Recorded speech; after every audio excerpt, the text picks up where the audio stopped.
શું મિત્રો તમે ક્યારે રોટલી ઉપર મીઠું નાખ્યું છે? જો ન નાખ્યું હોય તો વિડીયો જોયા પછી નાખી દેજો.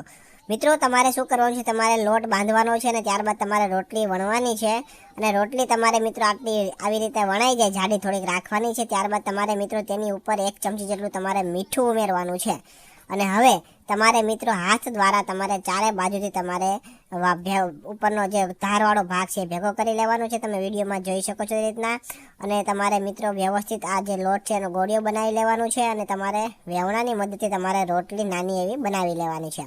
હવે મિત્રો નાની જેવી રોટલી બની જાય પછી હવે તમારે તેને તમારે તવા ઉપર મૂકવાની છે. અને તમારે આગળ પાછળ બંને સાઈડથી ઉપર નીચેથી તમારે થોડી થોડી શેકી લેવાની છે. બહુ વધારે શેકવા દેવાની નથી, થોડી થોડી શેકવાની છે. અને હવે આ જે શેકાયેલી રોટલી છે તેને તમારે મિત્રો ઘૂંટણ ઉપર તમારે લગાવવાની છે.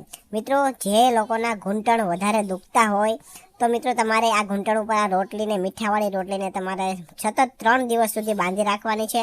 તમારે 3 દિવસ સુધી થોડો સમય તમારે આ રોટલી છે ઘૂંટણ ઉપર મૂકીને તમારે સફેદ કોઈ પણ કપડું હોય કપડાની મદદથી તમારે વીંટી દેવાની છે, જેથી કરીને ગરમ આ રોટલી છે મીઠાવાળી એ ઘૂંટણના સંપર્કમાં રહે.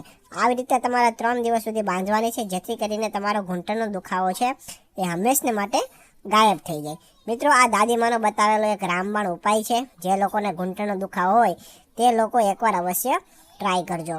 જો તમને અમારો વિડીયો પસંદ આવ્યો હોય તો વિડીયોને લાઇક કરજો, શેર કરજો. અને આવા જ નવા વિડીયો જોવા માટે અમારા ફેસબુક પેજને ફોલો કરી દેજો અને યુટ્યુબ ચેનલને પણ સબસ્ક્રાઈબ કરી દેજો.